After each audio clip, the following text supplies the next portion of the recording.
नमस्कार, आप सभी का स्वागत है CUET कॉन्सेप्ट के यूट्यूब चैनल पर। मेरा नाम है प्रियंका दास और मैं आप लोग की ज्योग्राफी मेंटर हूँ। आज हम कंटिन्यू करेंगे जहाँ पे हमने एंड किया था 2024 के PYQ क्वेश्चंस। थोड़े से रीशफल्ड है ताकि आप लोग को एक तरीके से लिंक बनते हुए आप पढ़ेंगे तो आपको काफ़ी क्लैरिटी आएगा। ठीक है,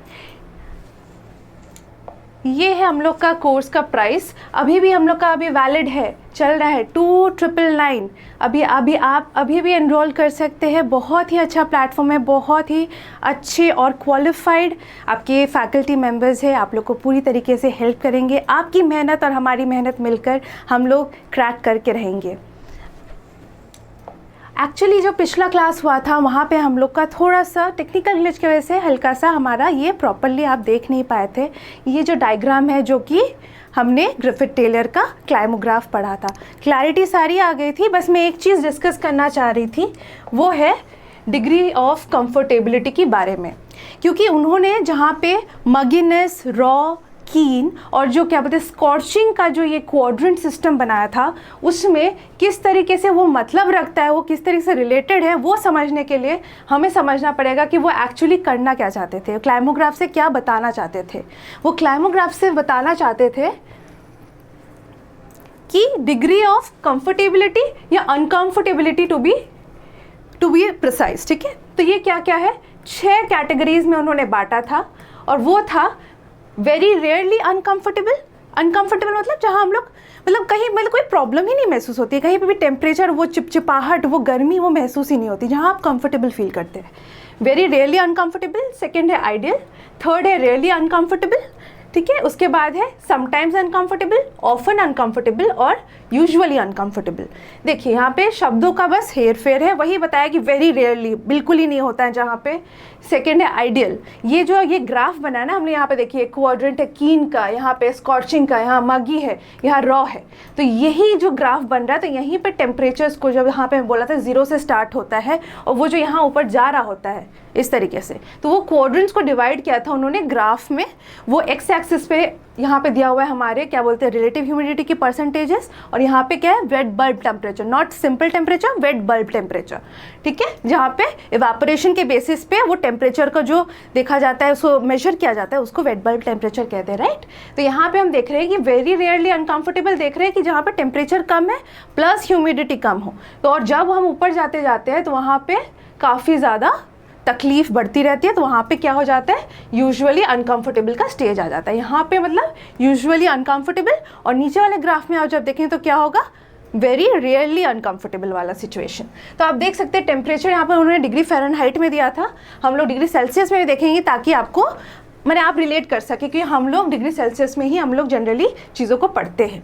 तो यहाँ पे क्या है, उन्होंने दिया था 40 से 45 डिग्री फ़ारेनहाइट, जहाँ पे वेरी रेयरली अनकंफर्टेबल मतलब होता है 4.4 से 7.2 डिग्री सेल्सियस।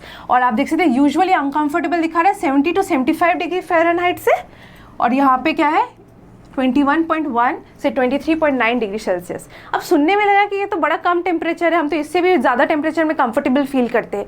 बट यहाँ पे ड्राई की बात नहीं करें, ड्राई बल्ब टेम्परेचर मतलब जो नॉर्मली हम फील करते हैं वो नहीं, वेट बल्ब टेम्परेचर की बात हो रही है। वो जनरली क्या होता है, वो क्या होता है कि it is always the standard temperature से उससे कम होता है। ठीक है, और पर उसका जो फील होता है वो बहुत ज़्यादा होता है। ठीक है, तो दिस इज़ व्हाट वह हम लोग का जो बचा था ग्रिफिथ टेलर का पोर्शन, जो हम लोग अनकंफर्टेबिलिटी के बारे में बात नहीं किए थे। Now coming to the next question, वो है 21, match the following ocean currents with the coastlines they affect.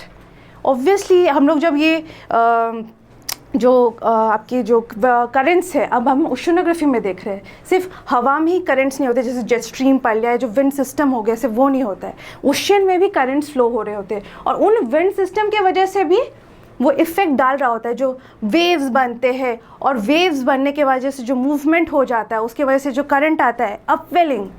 अब ये सब हम लोग और डिटेल में पढ़ेंगे, पहले हम लोग देखते हैं कि ओशन करंट क्या होता है पहली चीज़, और वो किस कोस्ट लाइन में है। ये चीज़ को हमें समझना होगा, क्योंकि वो जनरली जो भी आपके जो ओशन करंट्स हैं वो जगह के अकॉर्डिंग्स में नाम पड़ा है। ठीक है, यहाँ पे अर्मिंगर करंट दिया है, बस एक्सेप्ट दिस, अर्मिंगर करंट एक क्या बोलते हैं, क्या बोलते हैं, डैनिश एक फिलोसोफर थे, एक उन्होंने दिया था अर्मिंगर करंट के बारे में, ठीक है। उसके बाद अर्मिंगर एक कॉन्सेप्ट है, उसके बारे में, उनका सरनेम था अर्मिंगर। सेकेंड है अगुलहास करंट। अगुलहास करंट कहाँ पे है? अगुलहास करंट है आपके अफ्रीका के तीन है, ये जो तीन कोस्ट है ना, वो अगुलहास, वेनेजुएला, कैनरी। जो कैनरी करंट है वो होता है कैनरी ग्रुप ऑफ आइलैंड्स है, कैनरी हॉटस्पॉट है। वो कहाँ पे है? वो स्पेन के अंडर आता है और वो हमारे क्या पड़ता है, ये मान लीजिए हमारा अफ्रीका है जो कि बहुत ही खतरनाक सा बना है। यहाँ पे है ग्रुप ऑफ आइलैंड्स है कैनरी। स्पेन आपको पता है यहाँ पे है, पोर्चुगल, स्पेन, तो ये कैनरी आइलैंड्स उनके कंट्रोल में आता है। तो इस एरिया में जो बह रहा है वो है कैनरी, ठीक है। तो हम लोग क्या है, कैनरी करंट को हम किससे कर सकते हैं, ये नॉर्थ वेस्ट पार्ट है अफ्रीका का, तो ये हो जाएगा नॉर्थ वेस्टर्न अफ्रीका से। बेंगुएला कहाँ है? बेंगुएला यहाँ पे अंगोला है, अंगोला, अंगोला का एक प्रोविंस है, उसका नाम बेंगुएला है। बेंगुएला करंट क्या है, वो यहाँ से, मैंने बोला ना वो रिलेटिव है, वो चीज़ें क्या बोलते हैं, जो जहाँ पे जिस चीज़ ने किसी ने दिया हो या कोई चीज़ वहाँ पे हो उसी से नाम रिलेट करके है। तो बेंगुएला करंट कहाँ पे है? यहाँ पे। तो ये कहाँ हो जाएगा? साउथ वेस्टर्न हो जाएगा, आपके साउथ वेस्टर्न पोर्शन में है। और Agulhas current, Agulhas, Agulhas current है आपके यहाँ पे। क्यों? अगुलहास और मोजाम्बिक, मोजाम्बिक तो आप जानते होंगे, मोजाम्बिक हम लोग जनरली सुने हैं, पर अगुलहास थोड़ा सा नाम सुन रहे नहीं, हम तो नहीं जानते, बट वो एक्चुअली ना वो केप ऑफ गुड होप हमने सुना है। ये जो हम लोग बोलते हैं कि वो जो सी रूट जाता है, तो ये केप ऑफ अगुलहास वो उसी से आया, क्योंकि वो साउथ अफ्रीका ही पार्ट है और उसको अगुलहास कहते हैं। और अगुलहास एक्चुअली एक बहुत बड़ा करंट है और उसमें मोजाम्बिक चैनल एक्चुअली मिल रहा होता है, तो मोजाम्बिक करंट उसमें मिल रहा होता है। तो ये कहाँ पे हो जाएगा हमारा? ये हमारा हो जाएगा साउथ ईस्टर्न अफ्रीका में। कौन सा? अगुलहास करंट, ठीक है। तो जो बस हमारा लास्ट बचता है वो अर्मिंगर करंट है। अगर आपको नहीं भी पता होगा तो आपको आंसर मिल जाएगा। तो क्या है आपका यहाँ पे? ए का है 4, ए का 4 कहाँ कहाँ है? ये वाले में भी ए का 4 है, यहाँ पे भी ए का 4 है, ठीक है। बी का क्या है? हमने देखा अगुलहास साउथ ईस्टर्न अफ्रीका है, तो अगुलहास मतलब बी का हो जाएगा 3। तो बी का 3 कहाँ पे? यहाँ पे है, तो ऑब्वियसली हमारा आंसर हो जाएगा ये हो जाएगा ए का ये रहा। तो हमने यहाँ पे एक्सप्लेन करते हैं Irminger current, Agulhas current, Canary current और बेंगुएला करंट। अब बात क्या होता है ना, जनरली हम जानते हैं वार्म कोल्ड करंट है, पर क्यों है ये आपको पता है? ये चीज़ हमको समझना होगी, क्यों एक्चुअली वो वार्म और एक कोल्ड करंट है। तो यहाँ पे जैसे अर्मिंगर करंट हो गया, ऑल तो ग्रीनलैंड की बात कर रहे हैं, पर एक्चुअली अर्मिंगर करंट एक वार्म करंट है, ठीक है। ये जो अगुलहास करंट है वो एक वार्म करंट है, ठीक है। कैनरी करंट है वो क्या है? कैनरी करंट एक कोल्ड करंट है और बेंगुएला करंट क्या है? एक कोल्ड करंट है। पर क्यों है? वार्म करंट तब होता है जब वो, मान लीजिए ये 0 डिग्री है, ठीक है, इक्वेटर, राइट। इक्वेटर से जब वो नॉर्थ पोल या साउथ पोल की तरफ जा रहा है तो क्या हो रहा है? गर्म पानी जा रहा है ठंडे इलाके में, तो क्या होगा? वो उसका नेचर क्या होगा? वार्म होगा, राइट, वार्म होगा। और जब वो यहाँ से यहाँ पे आ रहा होगा तो वो क्या होगा? कोल्ड होगा, क्योंकि ठंडे एरिया से आ रहा है, राइट। बड़ा बेसिक सा कॉन्सेप्ट है, पर हमको पता है, पर हम लोग कभी उतना ध्यान नहीं देते। तो ये बड़ा आसान सा है। अर्मिंगर करंट कहाँ पे है ये देखते हैं। वो करता है, लाई करता है बिटवीन ग्रीनलैंड एंड आइसलैंड, और उसका हम लोग को इंटरेक्शन देखना ज़रूरी है कि it merges with the colder East Greenland current creating thermal mixing zones. अब ये थर्मल मिक्सिंग जोन्स क्या होता है? जब ठंडा करंट या फिर कोई भी चीज़ वो ना इतना, हम लोग जब ठंड पड़ती है हमको क्या बहुत ठंडा पानी अच्छा लगता है या कि बहुत ज़्यादा जलने वाला गर्म पानी? बिल्कुल नहीं। एक ऐसा पानी जो वार्म हो, लाइक ल्यूक वार्म कहते हैं ना, बड़ा आराम लगे, वहाँ पे ही एक्चुअली ऐसा क्या बोलते हैं एनवायरनमेंट डेवलप हो जाता है जहाँ पे क्या बोलते हैं फिशिंग ग्राउंड्स इसीलिए डिवेल करते हैं, इसलिए वहाँ पे फिशिंग बहुत अच्छी होती है। तो ये जो 4 करेंट्स की बात की जा रही है ना, Irminger, Agulhas, Canary and Benguela, these are like fishing hubs. यहाँ पे बहुत ज़्यादा फिश प्रोडक्शन होता है क्योंकि जनरली यहाँ पे 2 करेंट्स का मेल हो रहा होता है, ठीक है। कोई एक वार्म और दूसरा है कोल्ड, ठीक है। तो यहाँ पे हम देख रहे हैं कि यहाँ पे फिशिंग ग्राउंड्स होते हैं क्योंकि थर्मल मिक्सिंग जोन्स बनाते। क्या? थर्मल मिक्सिंग जोन्स, हमेशा याद रखिएगा, ठीक है। वहीं पे क्या होगा? फिशिंग ग्राउंड्स अच्छा होगा जहाँ पे ठंडा गर्म मिल रहा है, ठीक है। यहाँ पे भी इंटरेक्शन देखते हैं कि ये तो हमने समझ लिया कि कहाँ पे कौन सा क्या है। इंटरेक्शन ध्यान देते हैं with the Antarctic circumpolar current and retroflex into the Indian Ocean. होता क्या है? ये इंडियन ओशन की तरफ मुड़ जाता है। ये ना इंडियन ओशन की तरफ जो मुड़ जाता है वो हम बात करते हैं वो होता क्या है, ठीक है। ये है जायर। जायर क्या होता है?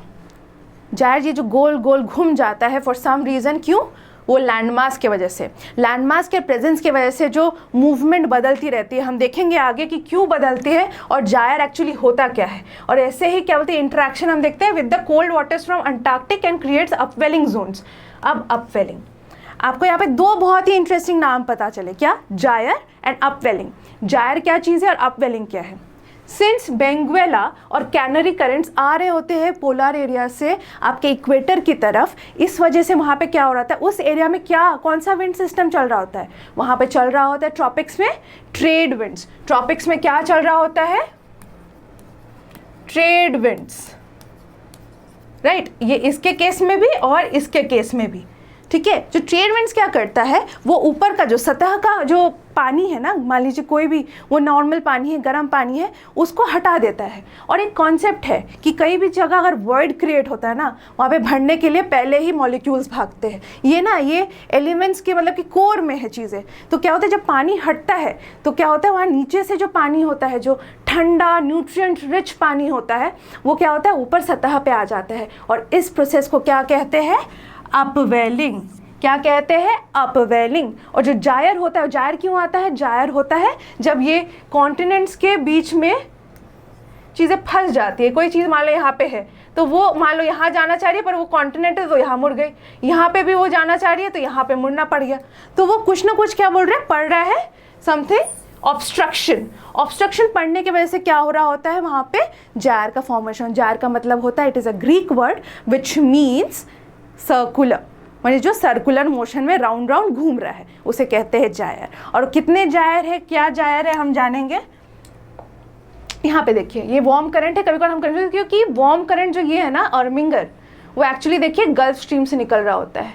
लगेगा कि वो अर्मिंगर शायद कोल्ड करंट हो, बट वो एक्चुअली गल्फ स्ट्रीम का ही सब पार्ट है। गल्फ स्ट्रीम के बहुत सारे सब पार्ट्स हैं। We will learn when we will learning the का ओशन करंट्स, ठीक है, प्रॉपरली। तो ये गल्फ स्ट्रीम से निकला हुआ अर्मिंगर करंट है। और रही बात जायर की, ये जो देखो यहाँ पे जो ये लैंडमास, ये लैंडमास, ये लैंडमास, ये लैंडमास, आप लैंडमास देख पा रहे हो ना, इस वजह से क्या हो रहा है, वो सर्कुलर, वो ऑब्स्ट्रक्शन मिल जा रहा है जिस वजह से उसको गोल घूम जाना पड़ रहा है, उस करंट को अपना रास्ता बदल लेना हो रहा है। तो वो जो गोल गोल बन रहा होता है, वो 5 ऐसे जायर फॉर्म होते हैं। जायर क्या है? सर्कुलर मूवमेंट में जब पानी घूम रहा है, that is known as gyre, ठीक है। तो क्या है? नॉर्थ पैसिफिक जायर है, साउथ पैसिफिक जायर है, थर्ड है नॉर्थ अटलांटिक जायर है, साउथ अटलांटिक जायर है, और लास्ट है 5th में इंडियन ओशन जायर है। क्योंकि ऊपर यहाँ पे हमारा सबसे ज़्यादा लैंडमास कहाँ पर आ जाता है? नॉर्दर्न हेमिस्फीयर में, जिस वजह से यहाँ पे उस हिसाब से कोई जायर फॉर्म नहीं हो पाता है, ठीक है। तो यहाँ पे हमारे 5 टाइप के जायर हमने देख लिए। आगे बढ़ते हैं दूसरे क्वेश्चन पे। ये भी क्या बोलते हैं ओशन करंट के ही ऊपर है, बड़ा इंटरेस्टिंग है और हम इसको और डिटेल में पढ़ेंगे। उसको भी हम रिलेट करेंगे पहले वाले क्वेश्चन को भी उसी से, and it will be interesting. देखो second 22 question, match the following ocean currents with the deserts they border. यहाँ पे देखो क्या ऑब्जर्वेशन, यहाँ पे क्वेश्चन में ऑब्जर्वेशन बन जा रहा है कि वो ओशन करंट्स की बात करिए जो इन डेजर्ट्स को बॉर्डर कर रहे होते हैं। डेजर्ट्स कौन से दे रहा हुआ है? Sahara desert, Namib desert, Atacama, Sonoran. हमको पता है सहारा कहाँ है, सहारा तो सब जानते हैं सबसे बड़ा डेजर्ट है। एक्चुअली सबसे बड़ा डेजर्ट तो अंटार्कटिका है, पर सहारा एक हॉट डेजर्ट है जो कि सबसे बड़ा है। तो वो क्या है? सहारा कहाँ पे रहता है? अफ्रीका के, राइट, अफ्रीका के यहाँ पे है, इस एरिया में। और हमने पहले ही पढ़ा कि कौन सा वाला, कैनरी आइलैंड्स यहाँ पे रहता है, इसी नॉर्थ वेस्ट पोर्शन में ही था ना कैनरी आइलैंड्स, हमने पढ़ा था। कैनरी आइलैंड्स स्पेन के अंडर है, ज्यूरिसडिक्शन में है। तो ये जो कैनरी आइलैंड्स है वो यहाँ पे ही है। तो सहारा के बगल में कौन हो गया? कौन हो गया? कैनरी हो गया, सिंपल। तो क्या हो गया? बी का 1। बी का 1 कहाँ पे है? ये एक ही है। ऑल में आंसर मिल गया, फिर भी हम एक्सप्लेनेशंस देखेंगे। अब ये देखते हैं, चलिए नमीब अगर आपको नहीं पता तो अटकामा तो हमने जानते हैं। अटकामा होता है साउथ अमेरिका में, साउथ अमेरिका में अटकामा पावा जाता है। और वो कहाँ? सबसे प्यारा हम लोग का पेरू या हम्बोल्ट करंट, राइट। वो वहाँ पे पूरा जो आपका वेस्टर्न स्ट्रिप है साउथ अमेरिका का, वो पूरा क्या है, हिली रीजन है, राइट। वहाँ पे क्या बोलते हैं, काफ़ी नीचे आके पैटागोनियन प्लेट्यू आ रहा है, उसके ऊपर पूरा डेजर्ट एरिया हो जाता है, ठीक है। आप ये चीज़ हर कोस्ट में देखेंगे, हर वेस्टर्न कोस्ट में देखेंगे, हर कॉन्टिनेंट के, कि वहाँ पे या तो हिली रीजन्स है, माउंटेन्स हैं, और वहाँ पे फॉर द वो भी एक रीज़न है जिस वजह से डेजर्ट्स बन रहे होते हैं, सिर्फ ओशन करेंट्स नहीं, और वो भी हम देखेंगे क्या। तो पेरू के पास क्या हो जा रहा है, अटाकामा, तो मतलब सी का 3, राइट। कैलिफोर्निया करंट हम जानते हैं, सोनोरान जो डेजर्ट है वो यूएसए में है, और कैलिफोर्निया कहाँ पे है, यूएसए में है, और कैलिफोर्निया क्या है, आपके वेस्टर्न स्ट्रिप में ही है, आपके यूएस के। तो सोनोरान डेजर्ट हो जाएगा कैलिफोर्निया करंट के बगल में, और जो क्या होता है बेंगुएला करंट के पास हो जाएगा नमीब। बेंगुएला हमने यहाँ पे पढ़ा था, नमीब डेजर्ट भी यहाँ पे ही है, ठीक है, आपके कहाँ पे, south western part of Africa. तो यहाँ पे हमको आंसर मिल गया ए। तो देखते कि ऐसा हो क्यों। देखिए आप ऑब्जर्वेशंस हम देखते क्या है, यहाँ देख सकते हैं आपके सारे वेस्टर्न स्ट्रिप में सारे यहाँ पे आपके माउंटेन्स ही मिलेंगे। आपके कोस्टल एरिया की बात कर रही हूँ, जितने कोस्टल रीजन्स हैं उसके वेस्टर्न पोर्शन में आपके क्या बोलते हैं, डेजर्ट्स हैं। तो ये क्यों है, इनके reasons, one of the reasons are ocean currents, जो हम अभी एक्सप्लेन करेंगे। क्या है, पहला चीज़ क्या है, हम देख सकते हैं यहाँ पे वेस्टर्न स्ट्रिप, वेस्टर्न पार्ट में ही आपके सारे डेजर्ट्स है। आपको ये भी पता है सेकंड कि वहाँ पे माउंटेन के रेंजेस भी है, माउंटेन चेन्स भी है वहाँ पे आपके वेस्टर्न कोस्ट में, माउंटेन चेन्स हो गए। और थर्ड हो गया कोल्ड करेंट्स भी कहाँ है, वेस्टर्न पार्ट में है, ठीक है। तो ये हमारे ऑब्जर्वेशंस हो गए, ये सारे डेजर्ट्स। ये देखिए सोनोरान डेजर्ट है यहाँ पे, कैलिफोर्निया इधर ही है, ठीक है। यहाँ पे अटाकामा डेजर्ट, ये देखिए पेरू के वहाँ पे, राइट।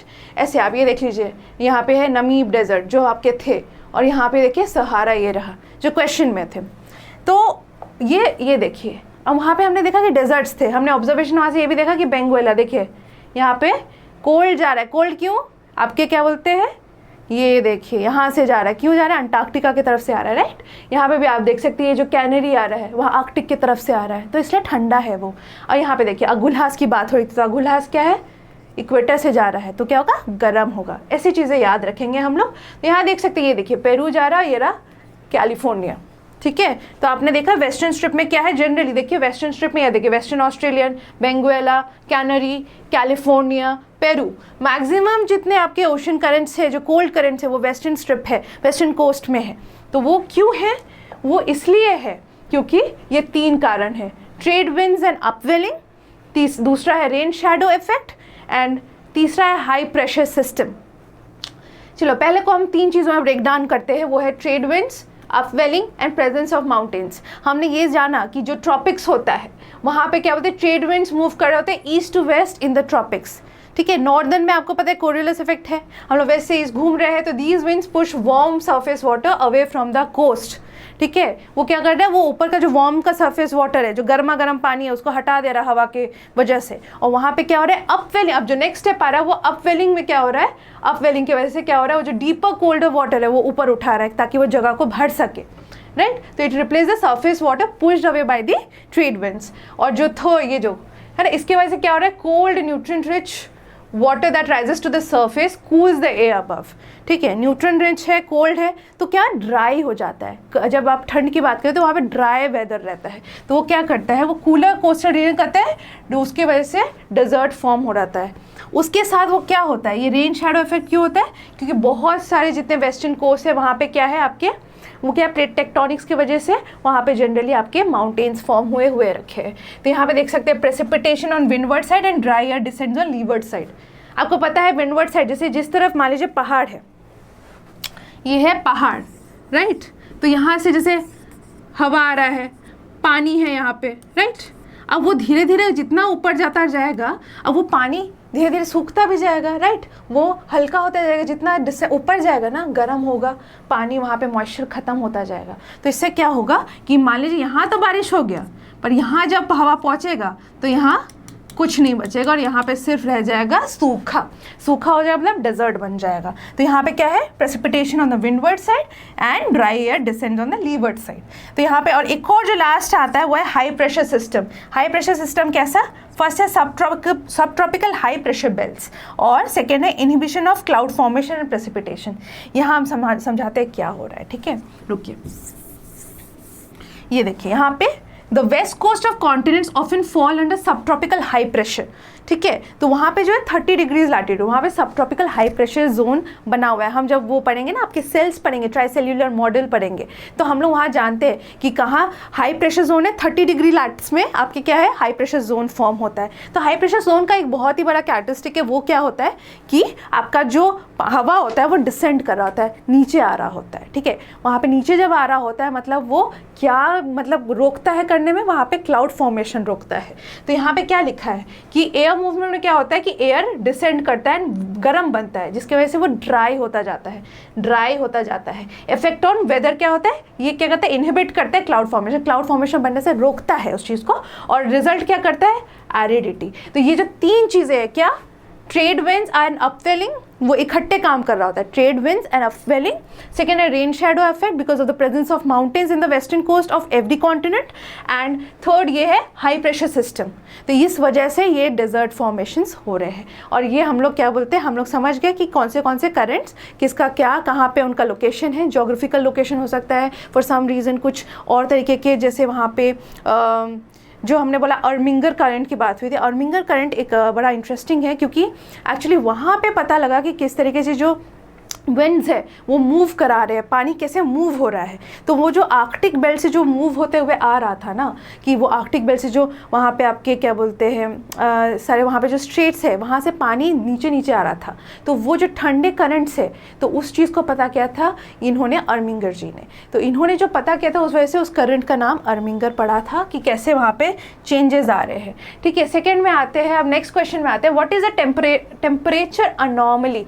पहले तो अनॉमली समझते हैं, टेम्परेचर हमको पता है क्या है। अनॉमली मतलब होता है जो जनरली होता नहीं है, इट इज़ लाइक ये हो गया, ये तो चीज़ होती नहीं है, नॉर्मली नहीं होता है। जैसे मान लीजिए, अरे यहाँ तो आप बनारस में रह रहे हैं, अरे ये तो नहीं होता है, यहाँ तो कभी बर्फ़ नहीं गिरती, पर एक दिन बर्फ़ गिर गई, तो वो क्या है, अनॉमली है, कि ये अब नॉर्मल सी चीज़ क्या हो गई, ये चीज़ तो यहाँ होती ही नहीं है, होगा नहीं, बट हाँ ये चीज़ वही चीज़ कि ऐसी चीज़ तो होती नहीं है, हम लोग एक्सपेक्ट नहीं कर रहे थे। अरे बहुत अच्छा एग्जाम्पल, जब कोविड का टाइम था तब क्या बोलते हैं हम लोग के, जब बोला जाता है अरे वहाँ से लैटिट्यूड लॉन्गिट्यूड दिख रहा है मजाक में, बट हाँ एक्चुअली में जब एयर क्वालिटी बहुत बढ़िया हुआ था तो गोरखपुर वगैरह से प्रॉपर दिख रहा था हमको, क्या बोलते हैं, हमारा हिमालयाज दिख रहे थे। तो वही बात है कि it is an anomaly, it doesn't happen every time. तो वही टेम्परेचर अनॉमली क्या होता है वो हम समझते हैं। तो यहाँ पे क्या दिया है, टेम्परेचर का एक नॉर्मल एक टेंडेंसी होता है और अनॉमली क्या होता है वो समझते हैं। तो यहाँ पे 4 ऑप्शन दिया है, a sudden increase in temperature due to seasonal changes, ठीक है। सेकेंड है a consistent rise in global temperatures over several decades. Third है significant deviation in temperature from a long term average और एक्सपेक्टेड पैटर्न। और D है decrease in temperature caused by volcanic eruptions. पहले तो ये तो हट ही जाता है, ये होता है, सच बात है, वॉल्केनिक इरप्शंस की वजह से टेम्परेचर डिक्रीज होता है, it is not an anomaly, ठीक है, इट इज़ अ फैक्ट, ठीक है। तो ये अनॉमली नहीं है। A significant deviation in temperature from a long term average और एक्सपेक्टेड पैटर्न, क्या ये आंसर है? एग्जैक्टली। एवरेज क्या चीज़ है? जब बहुत सारे समय का चीज़ को इकट्ठे करके हम जो मीन निकालते हैं ना, कि ये एक्चुअली जनरली ये पैटर्न था, राइट, ये पैटर्न था, इस वजह से हम ये एक बेसलाइन फॉर्म करते हैं, राइट। तो वो बेसलाइन होता है वो एवरेज, उसके अकॉर्डिंग में देखते हैं कि हाँ ये ऊपर जा रहा है और ये नीचे जा रहा है। तो ये टेम्परेचर नॉर्मली का ये आंसर हो जाएगा। सिग्निफिकेंट डेविएशन से हम बहुत ही सिग्निफिकेंटली एक डेविएट होते हुए देख रहे चीज़ों को, कि वहाँ टेम्परेचर में चेंज आया है जो कि लॉन्ग टर्म एवरेज से अलग है। यहाँ पे ऑप्शन जो सी होगा वो उसका आंसर हो जाएगा। तो क्या है, इन सिंपलर टर्म्स हमने बोला कि ऑर्डिनरी और अनएक्सपेक्टेड, राइट, जो ऑर्डिनरी ना हो, ठीक है, आउट ऑफ द ऑर्डिनरी और अनएक्सपेक्टेड हो। तो क्या है, टेम्परेचर अनॉमली और नॉर्मल टेम्परेचर को हम देखते हैं, ठीक है। तो टेम्परेचर अनॉमली क्या होता है, डिफरेंस फ्रॉम अ बेसलाइन और एवरेज टेम्परेचर। एवरेज टेम्परेचर हम जनरली किसको देखते हैं, हम एवरेज हमेशा लेते हैं 30 या 30+ ईयर्स को। एवरेज क्या होता है, कोई भी टेम्परेचर, प्रेसिपिटेशन, कोई भी ना चेंज अगर पता करना है तो एक लंबा ड्यूरेशन का आपको वेरिएबल आपको क्या बोलते हैं डेटा लेना होगा, ताकि आप प्रॉपरली उस चीज़ को एक्चुअली जस्टिफाई कर सके कि yes there is a change in trend, right. उस चीज़ को समझने के लिए ट्रेंड एक दिन का नहीं होता है, trend is like it takes a lot of time, उसके अकॉर्डिंग्स में बताया जाता है कि चेंज एक्चुअली हुआ क्या था। तो एवरेज लिया जाता है 30 या 30+ ईयर्स का, providing a uniform reference for evaluating changes, ठीक है। तो ये जो टेम्परेचर अनॉमली है वो ये चीज़ होता है। और टेम्परेचर अनॉमली में भी एक चीज़ें होती है, आप जब कोई भी चीज़ देखें, हम बहुत सारे इंडेक्स पढ़ेंगे तो हमें देखते हैं पॉजिटिव या नेगेटिव अनॉमली, ये अच्छा है कि बुरा, वो चीज़ पता करने। तो उसके लिए क्या होता है, एक पॉजिटिव अनॉमली की बात होती है और एक होता है नेगेटिव अनॉमली। पॉजिटिव अनॉमली कुछ नहीं है, चेंज जो अनएक्सपेक्टेड चेंज हुआ है बेस ईयर से, राइट, बेस जो हमारा एवरेज टेम्परेचर से जो बदलाव आया है उसको। तो यहाँ पे वार्मर दैन बेसलाइन, जब गर्म होगा। पॉजिटिव कब होगा, जब गर्म होगा। और नेगेटिव एनॉमली मतलब तब कब होगा, जब कूलर टेम्परेचर्स होंगे एवरेज के अकॉर्डिंग्स में। जब ठंडा हो रहेगा अकॉर्डिंग्स टू एवरेज टेम्परेचर, वो क्या है, आपका हो जाएगा नेगेटिव एनॉमली। और क्या बोलते हैं पॉजिटिव एनॉमली क्या है, जब वहाँ पे बढ़ेगा, माने टेम्परेचर बढ़ गया है तो इससे एडिशन प्लस हो रहा है, तो इसलिए वो हो जाएगा वार्मर टेम्परेचर, ठीक है। तो हम ये देखते हैं कि एक एग्जाम्पल लेते हैं, मान लीजिए ये ऐसा कुछ नहीं, it is a very simple example. एक सिटी ए है, ठीक है, और ये पहाड़ में सिटी बी है, ठीक है। तो वहाँ बता रहा है कि 30 ईयर का एवरेज टेम्परेचर है उनका जुलाई के महीने में 30 डिग्री सेल्सियस। 30 डिग्री सेल्सियस है उस जुलाई के महीने का एक एवरेज टेम्परेचर 30 साल का रेंज लेके, ठीक है। तो वहाँ पे देख रहे हैं सिटी ए में देख रहे हैं कि जो ऑब्जर्व टेम्परेचर है, ऑब्जर्व्ड टेम्परेचर मतलब उस महीने का, मान लीजिए ये हम लोग कब देख रहे हैं, मान लीजिए 2024 में हमने देखा जुलाई में कि 28 डिग्री सेल्सियस। हाँ, तो ये क्या है, टेम्परेचर नॉर्मली क्या होगा, 28 degree Celsius minus the average temperature, ठीक है। तो वो क्या हो जाएगा, माइनस, क्योंकि बड़ा वैल्यू है तो माइनस उसके सामने है तो माइनस हुआ, तो ये क्या हुआ, -22 डिग्री सेल्सियस मतलब negative. It is a negative connotation, मतलब कि ठंडा रहा वेदर, -2 डिग्री से, मतलब 2 डिग्री सेल्सियस का कम रहा, ठीक है, टेम्परेचर एवरेज से, तो इट्स अ गुड साइन। आपने देखा टेम्परेचर यहाँ पे देखा कि -8 डिग्री सेल्सियस दिखा रहा है, क्योंकि यहाँ पे देखा गया ऑब्जर्व टेम्परेचर 22 डिग्री सेल्सियस, वो क्योंकि पहाड़ में है, ठीक है। तो उसको एवरेज से देखा गया तो 8 डिग्री सेल्सियस का मतलब कि ठंडा रहा, ठीक है। तो ये जो इंटरप्रेट किया जा रहा है वो बताया जा रहा है कि नेगेटिव एनॉमली है। तो यहाँ कुछ ये नहीं बताया जा रहा कि उनमें क्या अंतर आ रहा है, पर ये समझने के लिए है कि जो आप ऑब्जर्व कर रहे हो उस महीने में और जो एवरेज रहा उसमें क्या अंतर है, क्या गर्मी रहा वो, अभी हम लोग ये देखते हैं ना ग्लोबल वार्मिंग हो रहा है, चीज़ें बढ़ रही है, टेम्परेचर बढ़ रहा है, तो वो चीज़ समझने के लिए ही ये अनॉमली को समझना ज़रूरी है कि ये जो हमारा बेस लाइन ऑफ टेम्परेचर है, जो नॉर्मल है, उससे जो बदलाव आ रहा है वो चाहे पॉजिटिव हो रहा है जहाँ टेम्परेचर बढ़ रहा है, या नेगेटिव हो रहा है मतलब टेम्परेचर घट रहा है। जनरली अभी ट्रेंड ऐसा ही है कि मैंने हर साल मतलब टेम्परेचर बढ़ता जा रहा है, और वो चीज़ बहुत ही ज़्यादा क्रिटिकल है, ठीक है। नेक्स्ट क्वेश्चन देखते हैं, which range does the Pir Panjal लाई इन। पीर पंजाल, ज़ांस्कार, आपका क्या बोलते हैं, हमेशा से लद्दाख, काराकोरम, ये 4 ऐसे रेंजेस हैं जिसके ऊपर हमेशा क्वेश्चन आते गए हैं, क्योंकि हमारा जो प्यारा जम्मू एंड कश्मीर है, लद्दाख वाला रीजन है, ये बहुत ही ज़्यादा इम्पॉर्टेंट है स्ट्रैटेजिकली भी, और हमारे लिए ये कैसे एक बहुत ही इंपॉर्टेंट बैरियर फॉर्म करता है। It is very important for us, हमें ग्लेशियर्स देता है, हमारा पूरा जो लाइफ है वो इसी पे सच देखा जाए तो बेस्ड है, क्योंकि रिवर्स सारी चीज़ें यहाँ से आ रही होती है, मैक्सिमम पेरिनियल रिवर्स यहाँ से आती है। तो it is very important to know कि कौन से आपके क्या बोलते हैं ये जो रेंजेस है, ये जो 4 रेंजेस है, कौन से पीर पंजाल, ज़ांस्कार, लद्दाख एंड काराकोरम, इससे हमेशा क्वेश्चन आते रहेंगे। तो you should be know what it actually offers, ठीक है। तो यहाँ ऑप्शन दिया है lower and lesser Himalayas, trans Himalayas, Himachal और पूर्वांचल। हमको पता है, हमने बोला कि प्यारा से जम्मू एंड कश्मीर लद्दाख वाले एरिया में हमारा आता है, तो पूर्वांचल तो हो नहीं सकता इसका आंसर, ठीक है। हो सकता है तो क्या ट्रांस हिमालयाज हो सकता है, हिमाचल हो सकता है, तो लोअर या लेसर हिमालयाज होता है, पर यहाँ पे आंसर ट्रांस हिमालयाज नहीं है। क्यों नहीं है ये हम जानेंगे। तो यहाँ पे क्या है, इसका आंसर क्या हो जाएगा, लोअर या लेसर हिमालयाज हो जाएगा।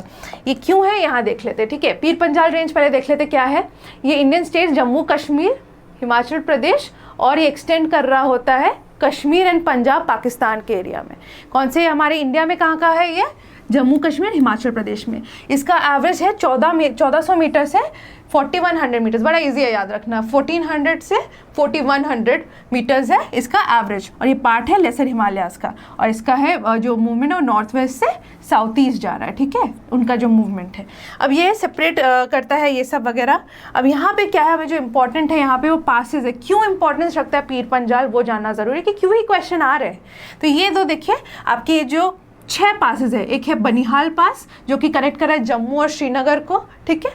जम्मू और श्रीनगर आपको पता है कि दोनों कैपिटल्स है, आपका एक समर कैपिटल है और एक है विंटर कैपिटल, तो वो चीज़ को कनेक्ट करना बड़ा इंपॉर्टेंट था, तो वो है बनिहाल पास। सेकंड है पीर पंजाल पास जो कि मुग़लों का क्या बोलते हैं रास्ता बोला जाता है, एक्सपीडिशंस हुए होते थे तो वो रास्ता माना जाता था, वो पास को पीर पंजाल पास कहा जाता है, ठीक है, क्योंकि वो लोअर हिमालयस में आते हैं, लेसर हिमालयस में आता है, तो आसानी से वहाँ से वो आ सकते थे, वही एक रास्ता था, ठीक है। रोहतांग पास, रोहतांग पास हिमाचल प्रदेश में हम बहुत अच्छे से जानते हैं, और ये है की फॉर टूरिज्म, ये किसको लिंक कर रहा है, कुल्लू वैली और लाहौल और स्पीति को।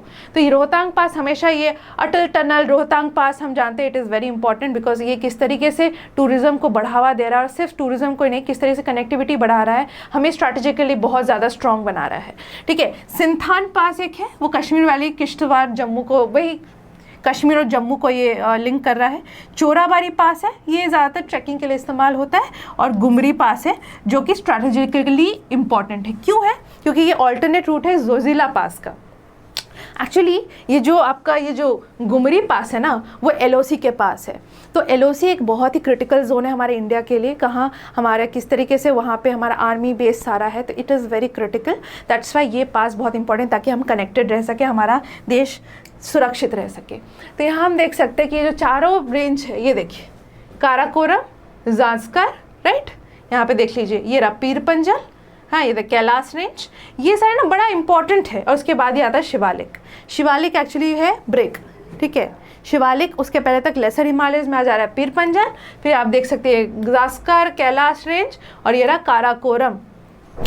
ये देखिए यहाँ पे है काराकोरम है, वो है ट्रांस हिमालयस। ट्रांस हिमालयस का मतलब क्या होता है और क्या होता है, ये देखिए लद्दाख रेंज भी जो होता है वो भी ट्रांस हिमालयस में आ रहे होते हैं, ज़ास्कर रेंज है वो ग्रेटर हिमालयस में आ रहे होते हैं, और पीर पंजाल होता है लेसर हिमालयस में आता है। उनका क्या बोलते हैं, इसको समझना ज़रूरी है कि एक्चुअली में ट्रांस हिमालयस, ग्रेट हिमालयस और लेसर हिमालयस क्या चीज़ें हैं, उनको उनका बाइफर्केशन हमें समझना होगा ताकि हम आगे चीज़ों को अच्छे से ध्यान रख सकें। ट्रांस हिमालयस क्या होता है, ये सुनने में लगेगा कि बहुत ऊँचे होते होंगे शायद, बट ऐसा नहीं है, ये ज़्यादा ऊँचे नहीं होते हैं, ये ग्रेटर हिमालयस से कम होते हैं। ट्रांस हिमालयस इसलिए इसको कहा जाता है क्योंकि ये ना उनसे कम तो होते हैं पर ये उनसे बूढ़े हैं, ठीक है। इनको माना जाता है कि ये एक्चुअली टिबेटन अपलिफ्ट का पार्ट है, टिबेटन प्लेट्यू के अपलिफ्ट का पार्ट है, इसलिए वो मैंने उसका वो उससे ऊपर है, देखा जाए तो हमारे ऐसे देखेंगे तो हमारे इसमें सबसे ऊपर है, ठीक है, वहाँ ऊपर है, बट एक्चुअली में वो क्या बोलते हैं, वो देखा जाए तो वो टिबेटन प्लेट्यू का पार्ट माना जाता है, इसलिए उसको ट्रांस हिमालयस कहे जाते हैं, ठीक है। वहाँ पे कैसा क्लाइमेट रहता है, कोल्ड डेजर्ट टाइप का क्लाइमेट रहता है, ठीक है, और स्पार्स वेजिटेशन मिलती है। यहाँ पे कौन से पीक्स है, K2, नंगा पर्वत, सालतोरो कांगड़ी एंड माउंट कैलाश वगैरह है। यहाँ पे कहाँ है, ये आपके ट्रांस हिमालयस में है। ट्रांस हिमालयस क्या है, ग्रेटर हिमालय से छोटे हैं और उसको क्या माना जाता है, तिब्बतन का पार्ट माना जाता है। ग्रेटर हिमालयस में देखा जाए तो हाईएस्ट पीक्स यहीं पे हमारे माउंट एवरेस्ट है 8848 राइट 0.86 मीटर्स, और यहाँ पे देखेंगे अल्पाइन क्लाइमेट मिलेगा, ठीक है, स्नो और ग्लेशियर्स मिलेंगे यहाँ पे। और यहाँ पे आपके जो मेन जो पीक्स है वो क्या है, mount Everest, Kanchenjunga and Annapurna, ठीक है। लेसर हिमालयस में देखा जाए तो यहाँ पे देखा जाएगा तो यहाँ पे आपको बहुत सारे रेंजेस दिखेंगे, साथ में आप देखें लोअर इन हाइट है compare to great Himalayas. Elevation range होते हैं 3700 मीटर्स से 4500 मीटर्स, और यहाँ आप देख सकते हैं मोर मॉडरेट क्लाइमेट है, और यहाँ पे पासेस ज़्यादा है। यहाँ पे आपको क्या होता है, पीक से ज़्यादा पासेस हम लोग को प्रोमिनेंटली मिलता है, वो है पीर पंजाल पासेस, रोहतांग पास, धौलाधर रेंज पीक्स। पीक है, पासेस भी बहुत प्रोमिनेंट पासेस है, ठीक है। पीर पंजाल हमें याद रखना है कहाँ पे है, लेसर हिमालयस में है। Coming to next question, which of the following is an element of the natural lapse rate. अब नेचुरल लैप्स रेट क्या चीज़ है, नेचुरल लैप्स रेट क्या चीज़ है, ये हमारा फिर से क्लाइमेटोलॉजी का पार्ट आ जाता है। यहाँ पे बोला है कि इज एन एलिमेंट, उसका पार्ट, तो यहाँ पे क्या है, उसको क्या है, वो मतलब क्या है, उसे हम समझते हैं कि वो ये जो लैप्स रेट है वो टेम्परेचर और प्रेशर से मतलब रखता है, ठीक है। ये क्लाइमेटोलॉजी का पार्ट है जहाँ पे हम देखते हैं कि टेम्परेचर डिक्रीज विथ एल्टीट्यूड, ये सही है। सेकेंड है increase in atmospheric pressure with altitude. Third है increase in humidity with altitude. और लास्टली है decrease in wind speed with altitude. Wind speed और ह्यूमिडिटी का यहाँ पे कोई काम नहीं है, तो ये इसके आंसर नहीं होंगे। फर्स्ट टू में हो सकता है क्या है, टेम्परेचर डिक्रीज विथ अल्टीट्यूड है कि increase in atmospheric pressure with altitude है। यहाँ पे नेचुरल एब्स्ट्रैक्ट का मतलब होता है देयर इज अ व्हाट, बताइए क्या होता है, टेम्परेचर डिक्रीज विथ अल्टीट्यूड, मतलब कौन सा वाला ऑप्शन हो जाएगा आपका, ये वाला। ठीक है, क्यों हो रहा है हम ये देखते हैं। ठीक है, टेम्परेचर डिक्रीज इन एल्टीट्यूड मतलब क्या होता है, जैसे एल्टीट्यूड बढ़ता जा रहा है टेम्परेचर क्या हो रहा है, घटता जा रहा है। हम जानते हैं ना, जितना हम ऊपर जाते हैं, ऊंचाई में जाते हैं, हमें ठंड ज़्यादा लग रही होती है। वैसे ही आप जब हवा में भी ऊपर जा रहे होते हैं, वहाँ पे क्या ठंड, वहाँ पे क्या बोलते हैं, वो चीज़ ठंडा होता जाता है, मतलब ठंडा नहीं, टेम्परेचर कम होता जा रहा है ड्यू टू सेवरल रीजंस। वो क्या क्या रीजंस होते हैं, एनवायरनमेंट के बहुत सारी चीज़ें, हमने वो नहीं पढ़ा था होमोस्फियर हेट्रोस्फियर, तो हमारे जो सर्कुलेशंस चल रहे होते हैं, या फिर बहुत सारे ऐसे, फिर पर यहाँ पे क्या होता है, जो SALR हो है, DALR है, ELR, ये क्या चीज़ें हैं, ये जो मैंने लिख के रखा है, जो ELR है ना, उसी को बोलते हैं नेचुरल लैप्स रेट। ठीक है, जो लैप्स रेट होता है वो क्या है, लैप्स रेट का मतलब होता है the rate at which temperature decreases with an increase in altitude, it is expressed in degrees Celsius पर किलोमीटर। कितना किलोमीटर 1 किलोमीटर में कितना क्या कहते हैं टेम्परेचर गिरता है, उसको कहते हैं नेचुरल लैप्स रेट। ठीक है, या एनवायरमेंटल लैप्स रेट। ठीक है, lapse rate occurs due to the decrease in atmospheric pressure. तो यहाँ पे हम देख सकते हैं कि क्या हो रहा है, यहाँ पे ये जो डिक्रीज इन एटमॉस्फेरिक प्रेशर के वजह से ऑल्टीट्यूड में अफेक्ट करता है टेम्परेचर में। तो यहाँ पे देखा है डिक्रीज, दोनों में डिक्रीज हो रहा है। तो यहाँ पे क्या क्वेश्चन आ सकता है कि रिलेशन पूछ सकते हैं कि आपका ये रिलेशन कैसा है, प्रोपोर्शनल है, इन्वर्सली प्रोपोर्शनल है। तो यहाँ पे क्या हो रहा है कि ये देख सकते हैं कि दोनों ही डिक्रीज हो रहा है। अगर ये एटमॉस्फेरिक प्रेशर भी डिक्रीज हो रहा है तो टेम्परेचर भी डिक्रीज हो रहा है विथ इंक्रीजिंग ऑल्टीट्यूड। ये है relation, right, with increasing altitude and decreasing atmospheric pressure, and there is a decrease in temperature. That is what environmental lapse rate is. ठीक है, तो यहाँ पे ना हम इसको और डिटेल में पढ़ेंगे, वहाँ पे स्टेबिलिटी इंस्टेबिलिटी कैसे होती है, ये लैप्स रेट की वजह से क्या क्या चेंजेस आते हैं, इसको हम बहुत डिटेल में पढ़ेंगे जब हम लोग अपने लैप्स रेट के चैप्टर को पढ़ेंगे। ठीक है, यहाँ आप देख सकते हैं स्टेबल एयर है, अनस्टेबल एयर है, कंडीशनल इंस्टेबिलिटी है, क्या कंडीशंस होते हैं, इससे क्वेश्चन बनते हैं कि ELR अगर ज़्यादा है, मतलब एनवायरमेंटल लैप्स रेट ज़्यादा है, तो ड्राई का क्या होगा। ठीक है, ये सारी चीज़ें, तो ये चीज़ को हम समझेंगे। ड्राई अडायाबेटिक लैप्स रेट है ना, यहाँ पे सैचुरेटेड अडायाबेटिक लैप्स रेट। तो कोई भी यहाँ पे मेनली एयर पार्सल की बात की जा रही है। एयर पार्सल एक ऐसा चीज़ है कि यहाँ पे पार्सल, क्योंकि एक मान लीजिए एक कन्फाइंड मेरे पास एक पैकेट है। ठीक है, आप कभी ध्यान देना कि आप लोग ना जब पहाड़ों में जाते होंगे, ठीक है, तो आपके चिप्स का पैकेट ऐसे फूल जाता है, एकदम मतलब टाइट फूल जाता है, बिस्किट के पैकेट्स फूल जाते हैं, पर आप जब वापस अपने ना ऑल्टीट्यूड से नीचे आते हैं, एकदम से क्या बोलते हैं, वो नॉर्मल हो जाता है। तो वो क्या है, there is decrease in pressure बाहर के एटमॉस्फेयर पर, वो एक पैकेट ऑफ एयर है। आप चिप्स के पैकेट से समझिए, ठीक है, एयर पार्सल मान लीजिए, तो वो जो अंदर का जो प्रेशर है और बाहर का प्रेशर में अंतर आ जा रहा है, वो अब सेम नहीं है। तो उस वजह से वो क्या होता है, वो एक्सपैंड करना चाह रहा है, वो बढ़ना चाहता है, वो है ना। तो उस वजह से क्या हो रहा होता है कि वो फूल जाता है। जैसे ना आप जब क्या बोलते हैं, आप ऊपर जा रहे होते हैं ना, तो वो एक्सपेंशन होता है। और क्या बोलते हैं, एक्सपेंशन मतलब होता है कि वो बाहर जाना चाहता है। ठीक है, और एक्सपैंड हो रहा है मतलब क्या होता है, ठंडा होता है।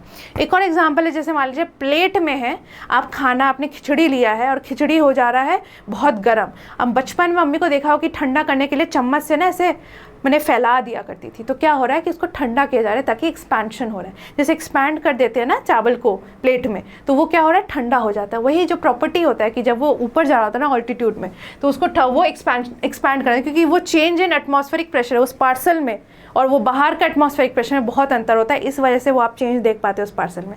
तो वही एयर स्टेबिलिटी और इंस्टेबिलिटी को हम आगे बहुत ही डिटेल में पढ़ेंगे और इसको हम बहुत क्लैरिटी के साथ देखेंगे।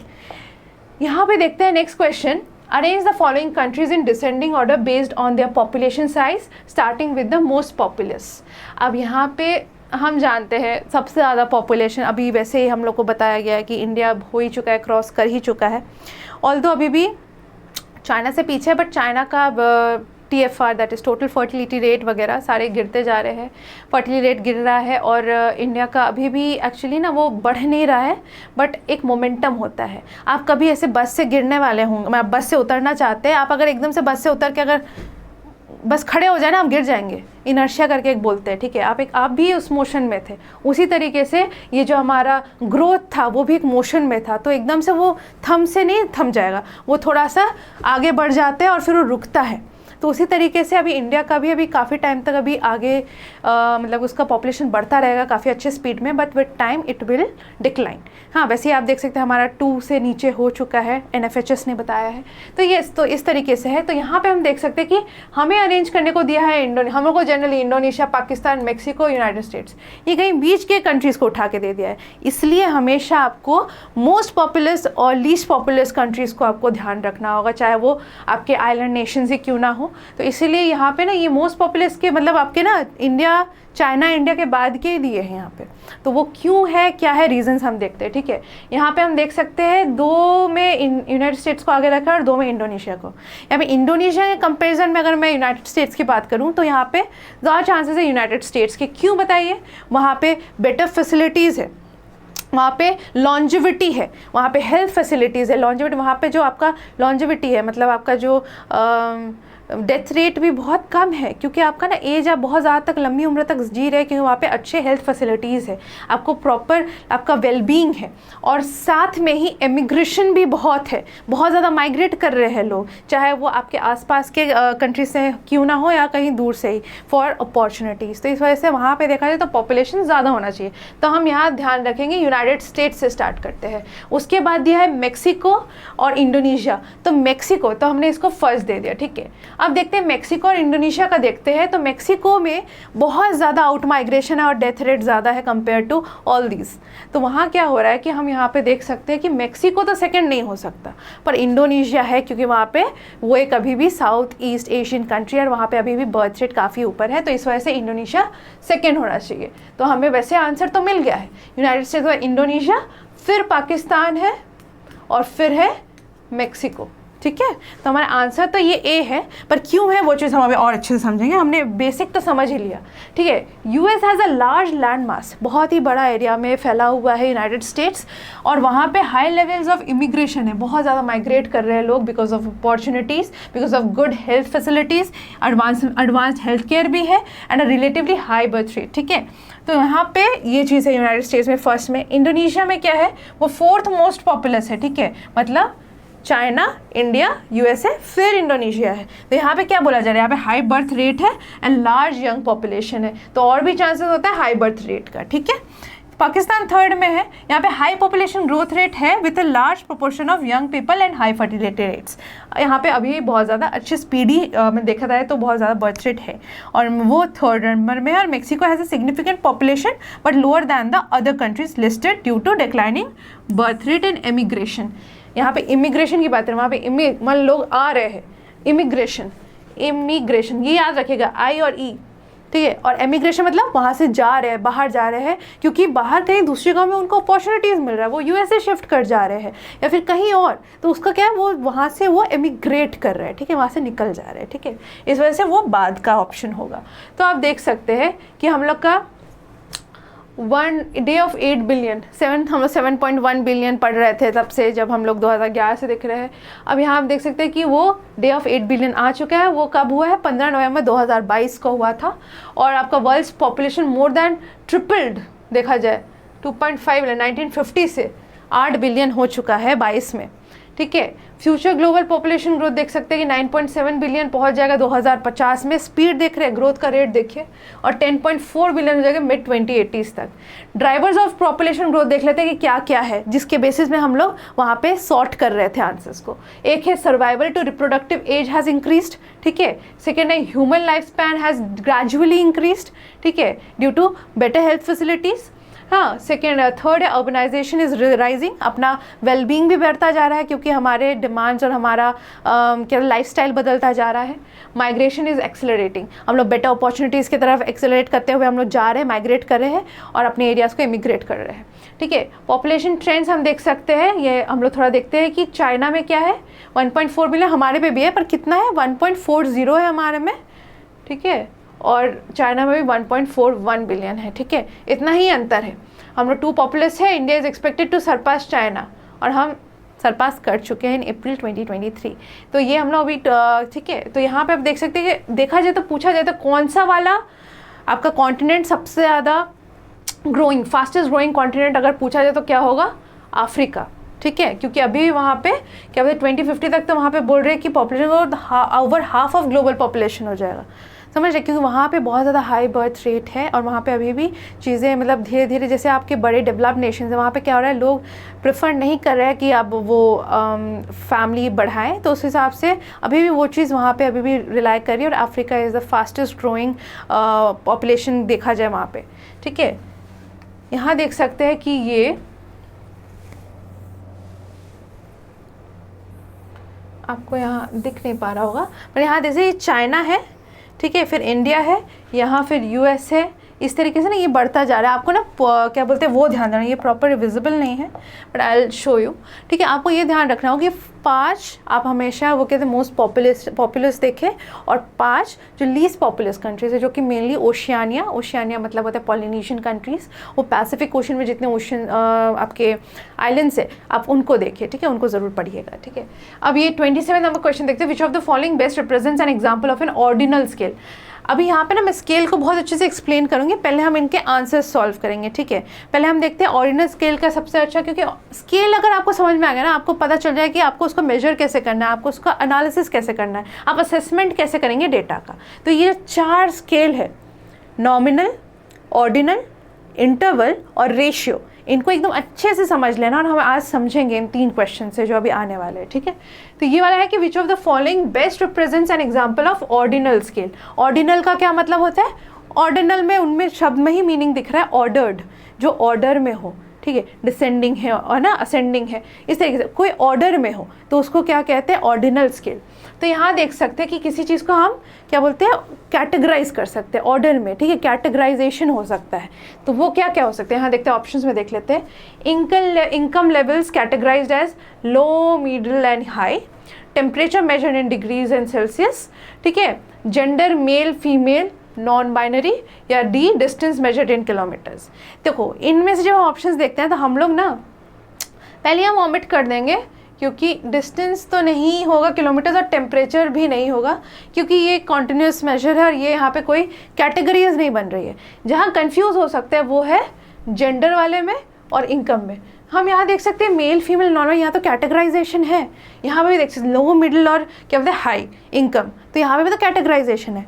पर क्या ये ऑर्डर, क्या एक ये रेंज बना रहा है, क्या रेंज बना रहा है, यहाँ पे कौन रेंज बना रहा है, रेंज यहाँ पे क्वांटिटेटिव नेचर है।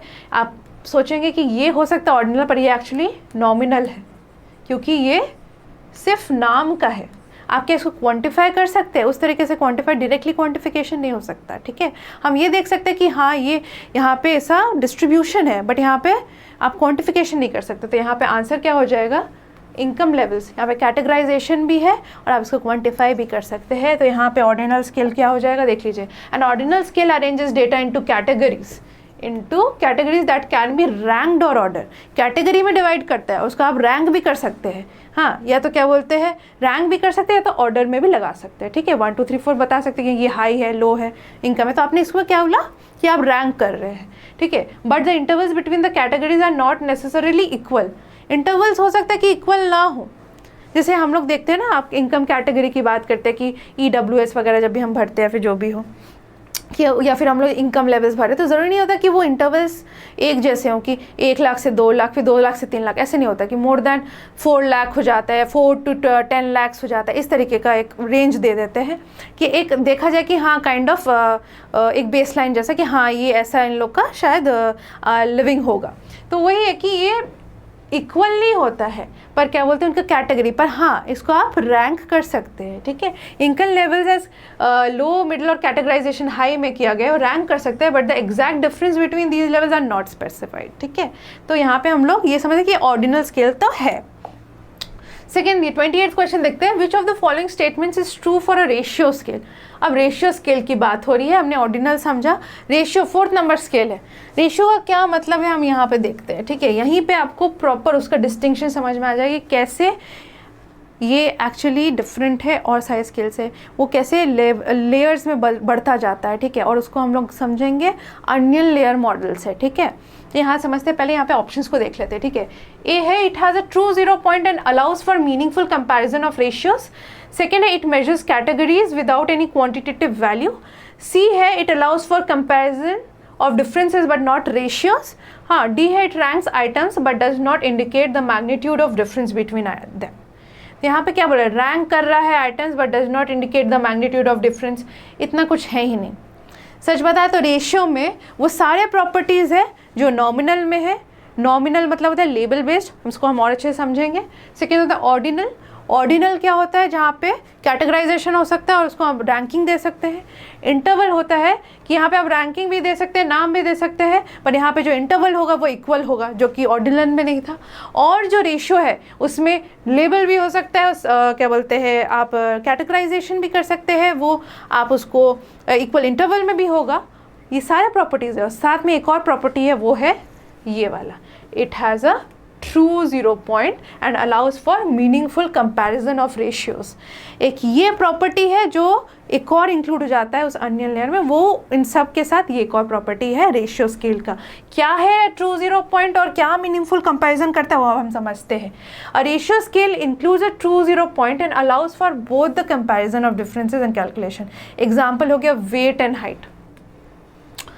वेट में 0 का वैल्यू होता है, बिल्कुल होता है। टेम्परेचर में 0 का वैल्यू होता है, बिल्कुल होता है। 0 मतलब होता है, राइट।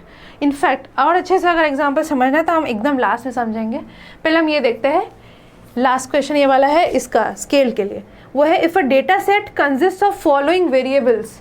एक है एज जो कि ईयर्स में दिया है, एक है इनकम, ठीक है, रुपीज़ में दिया है, और एक है एजुकेशनल लेवल, हाँ, high school, bachelors and masters, ठीक है। विच of the following correctly identifies the measurement scale for each variable, ठीक है। आप ये समझ रहे हैं कि क्या है, कि यहाँ पे डेटा सेट तो दे दिया है कि एज बताइए, तो वो क्या है, वो रेशियो है, वो नॉमिनल है, वो इंटरवल है या ऑर्डिनल है। हमें पता है इनकम हमने अभी सॉल्व किया, वो एक ऑर्डिनल है। तो हम यहाँ एग्जाम्पल यहाँ पे ऑप्शंस में देखेंगे कि इनकम नहीं, इंटरवल तो नहीं है, इनकम रेशियो नहीं है, इनकम रेशियो नहीं है, इनकम इंटरवल नहीं है। ऐसा है क्या? देखिए हमने बोला ना कि इंटरवल में ऑर्डिनल के भी प्रॉपर्टीज़ है, तो इंटरवल तो बिल्कुल हो सकता है इस वेरिएबल में इंटरवल, और यहाँ पे इनफैक्ट वो हो सकता है कि इक्वल डिवीजन भी किया जा सकता है, सिर्फ ज़रूरी नहीं कि वैसा हो, ये भी हो सकता है। अगर ऑप्शन में है तो बिल्कुल हो सकता है। तो आप देखिए यहाँ पे क्या है, या तो पर इनकम रेशियो भी हो सकता है, इंटरवल भी हो सकता है। अब यहाँ पे वो इनकम आप देखिए 0 का भी वैल्यू होता है कि नहीं, एक बार सोचिए, राइट। वो हो सकता है कि मान लीजिए मैं 14,000 कमाती हूँ इस तरीके से, और इट इज़ ट्वाइस टू 7,000, तो it is like a meaningful ratio भी मैं बना रही हूँ कि वो ट्वाइस 1:2, 7 इज़ 1:2। तो यहाँ पे रेशियो भी हो सकता है, सिर्फ इंटरवल नहीं हो सकता। तो आप वैसे एकदम कंफ्यूज नहीं होना, देखिए कैसे कंफ्यूज कर रहा है क्वेश्चन। तो एज का अभी हम नहीं देख रहे हैं, हम देख रहे हैं इनकम को, ठीक है। तो इनकम रेशियो भी हो सकता है, तो ये क्या, ये सी भी हो सकता है और बी भी हो सकता है। क्या एज रेशियो हो सकता है? 0 का कोई वैल्यू होता है क्या? बिल्कुल होता है। हमारे जब फर्स्ट पेपर आता है यूजीसी नेट में, वहाँ पे देखिए कि twice his age, mother's age was his, क्या बोलते हैं उसके अभी 10 साल के बाद ट्वाइस हिज एज है, अभी उनका करंट एज ऐसा है। तो एग्जैक्टली वहाँ रेशियो का एक प्रॉपर मीनिंग भी है, तो एज भी रेशियो हो सकता है कि नहीं। और एजुकेशन लेवल क्या हो जाएगा? एजुकेशन लेवल तो हम देख सकते हैं कि वो क्या है, ऑर्डिनल है कि नॉमिनल। एजुकेशन लेवल ऑर्डिनल है क्योंकि आपने कैटेगराइज किया है, ठीक है। बड़ा सिंपल सा है। आप जब कैटेगराइज कर रहे हो आप उसको रैंक भी कर सकते हो कि वो फर्स्ट लेवल था, आपने हाई स्कूल किया, उसके बाद बैचलर्स किया, फिर आपने क्या किया, मास्टर्स किया, राइट। इस तरीके से तो आप उसको और रैंक भी दे सकते हो। तो इसलिए वो क्या हो जाएगा, आपका क्या हो जाएगा, कौन सा हो जाएगा ऑप्शन सी। एज रेशियो भी हो सकता है, इनकम भी रेशियो हो सकता है और एजुकेशन लेवल ऑर्डिनल भी हो सकता है, ठीक है। तो यहाँ पे देख लेते हैं कि बड़े आसान से और समझने के लिए ना मैं यहाँ पे दिखाती हूँ कि जो नॉमिनल है उसमें ये जो रेशियो है ना, उसके अंदर आपका इंटरवल भी आता है, उसके प्रॉपर्टीज़ भी रहती है, आपकी ऑर्डिनल की भी प्रॉपर्टीज़ रहती है और नॉमिनल की भी प्रॉपर्टीज़ रहती है, प्लस ट्रू ज़ीरो का एक वैल्यू भी होता है, ठीक है। ज़ीरो का कहाँ वैल्यू नहीं होता वो अब हम समझेंगे, कहाँ ज़ीरो का वैल्यू नहीं होता। एग्जांपल जानना ज़रूरी है कि कब मैम वो क्या बोलते हैं एक रेशियो स्केल नहीं है और उसका क्या बोलते हैं उसका जो ये मीनिंगफुल एक्सप्लेनेशन भी है, वो जो रेशियो होता है मीनिंगफुल रेशियोज़ वो भी है कि नहीं। तो आप आसपास के एग्जाम्पल से आप एकदम दिमाग लगा के क्वेश्चन करेगा अपने आप को, अपने आप आपको समझ में आ जाएगा। तो ऑल्टरनेटिव नेम्स क्या होता है, नॉमिनल का होता है मतलब नेम्स और लेबल, सिर्फ नाम, आपका नाम क्या है तो वो क्या है एक नॉमिनल हो जाएगा। एग्जाम्पल जेंडर क्या है, नॉमिनल है, इसको आप कैटेगराइज करके कैटेगराइज पर आप उसको रैंक नहीं कर सकते हैं, ठीक है। हाँ, फिर क्या बोलते हैं यहाँ पे सेटिस्फाई, ऑर्डिनल क्या है, आप ऑर्डर कर सकते हैं, रैंक कर सकते हो उस चीज़ को, ठीक है। तो वहाँ पे एजुकेशन लेवल आ जाएगा, सेटिस्फैक्शन आ जाएगा, रेटिंग आ जाएगा। इंटरवल क्या है, ऑर्डर्ड विथ इक्वल इंटरवल, ठीक है, वहाँ पे हो जाएगा टेम्परेचर, ठीक है, IQ स्कोर्स। और रेशियो क्या है, ordered with equal intervals and true zero. तो यहाँ हो जाएगा हाइट, राइट, वेट हो जाएगा, इनकम हो जाएगा, ठीक है। तो यहाँ पे देख सकते कौन से मेथड्स यूज़ हो सकते हैं। नॉमिनल हम लोग क्या है सर्वेज में जनरली करते हैं, कैटेगरिकल डेटा, फ्रीक्वेंसी काउंट करने के लिए कि कितने बच्चे हैं, हाँ ये नाम के इस वाले सरनेम के इतने बच्चे हैं, ये वाले उड़ीसा से इतने लोग हैं, तो ये वाले जो होते हैं ना नाम के हिसाब से वो नॉमिनल होता है, ठीक है। यहाँ पे लिकर्ट स्केल हो गया, रैंक ऑर्डरिंग हो गया, वो ऑर्डिनल वाला मेथोडोलॉजी होता है। इंटरवल में हो जाएगा स्टैटिस्टिकल एनालिसिस, साइकोमेट्रिक टेस्टिंग वगैरह, और यहाँ पे मेजरमेंट क्वान्टिटेटिव एनालिसिस वगैरह कर सकते हैं। तो यहाँ क्या है, these scales are very important because they determine the appropriate statistical analysis, interpretation of data and operation कैसे होगा कि वो परफॉर्म किया जा सके ताकि एक मीनिंगफुल रिजल्ट आ सके रिसर्च का, ठीक है। इसीलिए ये स्केल बहुत ही आपका क्या होता है फाउंडेशन है, ताकि आपको दिमाग में क्लैरिटी आ जाएगा, अच्छा इसके साथ तो मेरे को ये वाला टेस्ट करना होगा, ठीक है। तो एनालिसिस करने के लिए बहुत ज़रूरी है। यहाँ देख सकते हैं इट इज़ अ पॉइंट। अब हम आते हैं ट्रू ज़ीरो की बात करें, ठीक है। जो ट्रू ज़ीरो की बात हो रहा है, वेरिएबल्स कौन से जो ट्रू ज़ीरो है और कौन से वेरिएबल्स है जो ट्रू ज़ीरो नहीं है या मीनिंगफुल एक्सप्लेनेशन ऑफ रेशियो नहीं देता है। तो ट्रू ज़ीरो मतलब ही क्या होता है, नथिंग और नन, ठीक है। तो वो नथिंग और नन मतलब ज़ीरो, पर ये क्या है वेरिएबल्स विथ ट्रू ज़ीरो क्या है देख लेते हैं। एलिवेशन, ज़ीरो का मतलब क्या होता है सी लेवल, नो एलिवेशन, तो it is not a ratio scale, ठीक है। एरिया 0 स्क्वायर किलोमीटर क्या मापा जाता है या उसको किस तरीके से असेसमेंट किया जाता है, नहीं किया जाता है। तो ये एक ज़ीरो, इसका कोई वैल्यू ही नहीं, ना नथिंग, इसका कोई मतलब ही नहीं है, उस ज़ीरो का कोई मतलब ही नहीं है उसमें, ठीक है। पॉपुलेशन 0 पीपल, नो पॉपुलेशन, उसको क्या आप असेसमेंट करेंगे, नहीं। Distance 0 kilometres means no distance. तो यहाँ पे क्या है geographical variables with true zero, और यहाँ पे वेरिएबल्स विदाउट ट्रू ज़ीरो, हाँ मतलब कि वो ज़ीरो नहीं है, ज़ीरो का भी मतलब होता है। जैसे 0 degree Celsius is not the absence of climate, 0 degree Celsius मतलब होता है ठंडा, उसके बाद भी नेगेटिव में जा रहा होता है, मतलब बहुत ज़्यादा अब बर्फ़ गिरेगा मतलब पिघलेगा, ऐसे वाला कि 0 डिग्री सेल्सियस मतलब है उसका वैल्यू है, उसका कुछ मतलब है, ठीक है। Topographic maps, no true zero is representation. Land use class में 0 is not a land use category, ठीक है। Population density does not start at 0, मतलब ये देखिए ना 0 डिग्री सेल्सियस का ही मतलब है कैलेंडर डेट में 0 है ना, IQ स्कोर में 0, टिपिकली 40 एंड अबव होता है। तो ये सारे एग्जांपल्स नहीं हो सकते ट्रू ज़ीरो के, ठीक, ये सारे ट्रू ज़ीरो नहीं हो सकते, पर ये सारे ट्रू ज़ीरो हो सकते हैं, ठीक है। नेक्स्ट है लास्ट क्वेश्चन देखते हैं। The term ecology was first coined bye, the term ecology, ecology के साथ ना हम लोग बहुत बार कंफ्यूज हो जाते हैं इकोसिस्टम के जो प्रोपाउंडर थे उनसे। तो ये चीज़ समझना हो कि इकोलॉजी एक मैंने कि पर्टिकुलर टर्म है, और ये जो इकोलॉजी है वो पहले आया था, after that ecosystem was coined. और ये जो इकोलॉजी है वो दिया था, आपको पता है ये सारे जितने दिए ना, Charles Darwin, Ernst Haeckel, Alexander von Humboldt, John Muir, ये सारे इकोलॉजी से रिलेटेड भी है। इन्होंने इकोलॉजी से रिलेटेड बहुत सारे कॉन्सेप्ट्स दिए हैं, बट एक्चुअली में जो यहाँ पे इन्होंने कॉइन किया था वो थे अर्नेस्ट हैकेल। अब थोड़ा सा समझते हैं कि आप कंफ्यूज ना हो जाए कि जो इकोसिस्टम दिया था वो किसने दिया था, इकोसिस्टम दिया था टैंसले ने, ठीक है, 1990s में दिया था, नहीं 1900s में दिया था, ठीक है, और ये 1800s में दिया था इन्होंने, मैंने इकोलॉजी का टर्म पहले आया है और जो इकोसिस्टम वो बाद में आया है, ठीक है। अब समझते हैं कि पहले इकोलॉजी को आप कैसे ध्यान रखेंगे। यहाँ देख सकते हैं कि चार्ल्स डार्विन ने क्या किया है, develop the theory of natural selection और इवोल्यूशन की बात की है चार्ल्स डार्विन ने, ठीक है। और देखा जाए तो अर्नेस्ट हैकेल है, उन्होंने इकोलॉजी का टर्म कॉइन किया था 1866 में, मिड 1800s में, और defining it as a study of organisms and the interaction with the environment. मतलब कि मैं एक ऑर्गेनिज्म हूँ, ये मेरा एनवायरनमेंट है, उसके साथ जो इंटरेक्ट कर रही हूँ, मैं कैसे इंटरेक्ट कर रही हूँ चीज़ों के साथ, वो डिपेंड करता है। इस कमरे में अगर मैं हूँ तो मैं किस तरीके से यहाँ पे चीज़ों का इस्तेमाल कर रही हूँ ताकि मैं आप लोग को प्रॉपर चीज़ें दिखा सकूँ। मान लीजिए बोर्ड को इस्तेमाल करूँ, ये पेन ड्राइव का इस्तेमाल कर रही हूँ, यहाँ पर मैं बॉटल का इस्तेमाल कर रही हूँ, किस तरीके से मैं ठीक रहूँ कि मैं इस तरीके से आप लोग को ये चीज़ फॉरवर्ड कर सकूँ, अपनी बातों को रख सकूँ सामने। तो ये मेरा एनवायरनमेंट है, तो उस तरीके से मैं कैसे इंटरेक्ट कर रही हूँ इस एनवायरनमेंट से ताकि वो मेरे ऊपर क्या इम्पैक्ट डाल रहा है, तो उसी को स्टडी इकोलॉजी कहते हैं। अलेक्जेंडर वॉन हम्बोल्ट दिए थे, contributed to the development of biogeography and first to recognise and highlight relationship between living organism and inorganic activity environment. तो ये हम्बोल्ट ने भी दिया था, उन्होंने भी देखा है, उन्होंने भी इकोलॉजी के बारे में चीज़ें रखी है। जॉन म्यूर जो थे वो प्रोमिनेंट नेचुरलिस्ट थे एंड कंजर्वेशनिस्ट थे, known for his role in establishing national parks and environmental advocacy. कभी नेशनल पार्क का जो कॉन्सेप्ट है वो किसने आगे रखा है, वो कौन है, इनको हमेशा याद रखना, जॉन म्यूर, ठीक है। उन्होंने दिया था नेशनल पार्क और एनवायरमेंटल एडवोकेसी का कॉन्सेप्ट, ठीक है। तो ये जो कंफ्यूज होता है ना, अर्नेस्ट हैकेल ने जो इकोलॉजी दिया था और आर्थर टैंसले ने जो इकोसिस्टम दिया था, बच्चे कंफ्यूज हो जाते हैं और वो भूलने का क्योंकि बड़ा सिमिलर टर्म है, सिमिलर मीनिंग सा लगता है, इस वजह से।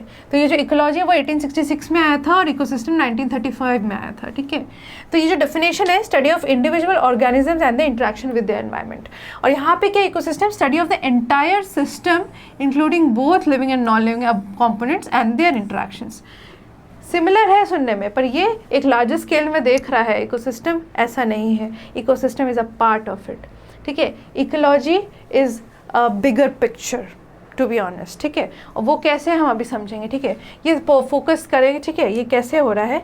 यहाँ देखिए इकोलॉजी, ये देखिए ये इकोसिस्टम क्या है ना, ये ना यहाँ पे सॉरी स्पेसिफिक ऑर्गेनिजम्स पे काम करता है तो वो है इकोलॉजी, और जब होल सिस्टम या कम्युनिटी को देखता है वो है इकोसिस्टम। और ये कैसे है वो हम समझते हैं आगे, ठीक है। एग्जांपल देते हैं, जैसे study of interaction between individual organisms, ठीक है। तो यहाँ पे जैसे ऑर्गेनिज्म की बात करें तो ये मोनार्क बटरफ्लाई एक टाइप का बटरफ्लाई है जो कि बहुत ही ज़्यादा क्या बोलते हैं एंडेंजर्ड है। तो ये इसका जब देखें रिसर्चर स्टडी कर रहे होते हैं कि वो किस तरीके से माइग्रेट कर रहे होते हैं, फूड सोर्सेज क्या है उनके, किस तरीके से वो क्लाइमेट चेंज को अडाप्ट कर रहे हैं, तो ये क्या है, वो इकोलॉजी स्टडी कर रहे हैं मोनार्क बटरफ्लाई की, ठीक है। स्टडी ऑफ मोनार्क बटरफ्लाइज क्या एग्जाम्पल है, इकोलॉजी का एग्जाम्पल है, ठीक है। इकोसिस्टम का एग्जाम्पल क्या है, pond ecosystem includes fish, frogs, aquatic. अगर मैं सिर्फ इसमें फिश के बारे में पढ़ रही होती वो क्या है, इकोलॉजी की बात कर रही होती, राइट। यहाँ पे सारा जो एक साथ वो इकट्ठे जो सिस्टम बन रहा है वो कैसे है, bacteria and water studies, interaction like plants providing oxygen, fish controlling insect population. किस तरीके से ऑयस्टर का जो इस्तेमाल किया जाता है, आप ऑयस्टर जानते होंगे, ऑयस्टर वो जो सीशेल्स के अंदर होते हैं, वो किस तरीके से आपके पूरे इकोसिस्टम को साफ करने का काम करता है, वो क्लीनर का काम करता है, वो स्वीपर है एक तरीके। जो ये यूट्रोफिकेशन का प्रॉब्लम होता है, हम जो आगे पढ़ेंगे क्वेश्चन भी आएगा, तो यूट्रोफिकेशन क्या है, जब एक्सेसिव अमाउंट ऑफ कोई भी चीज़ होता है ना वो ख़राब होता है, तो उसकी वजह से क्या होता है, हमने तो क्या बोलते हैं वो चीज़ रन ऑफ में चला गया, हमारा एक्सेसिव हमने न्यूट्रिएंट्स पहुँचा दिए, पर उस चीज़ को क्या बोलते हैं कोई ना कोई इसको खाता है, कहीं ना कहीं बोले कहीं अगर कोई चीज़ खाली हो रहा है तो दूसरी जगह भरेगा ज़रूर, तो वहाँ क्या होता है एक्सेसिव एल्गल ब्लूम होता है, तो ऑयस्टर्स क्या करते हैं उस चीज़ को खा जाते हैं और वो एक तरीके से बचा सकते हैं, वो फिल्टर कर सकते हैं पानी को। तो काइंड ऑफ क्या है कि अगर मैं यहाँ पे ऑयस्टर के बारे में, पॉन्ड इकोसिस्टम में ऑयस्टर के बारे में पढ़ रही होती है, वो किस तरीके से इंटरेक्ट करता है एनवायरनमेंट में, तो क्या हो जाता है वो इकोलॉजी की बात हो जाती है। यहाँ बी पॉलिनेशन का हम एग्जाम्पल देख सकते हैं, डेजर्ट प्लांट अडाप्टर्स, जैसे कैक्टाई कैसे अडाप्ट करता है एरिड कंडीशंस में, राइट। और फिर पर्पज़ है इसका ये ज़्यादा स्पेसिफिक होता है और ये ज़्यादातर ब्रॉडर इन नेचर होता है।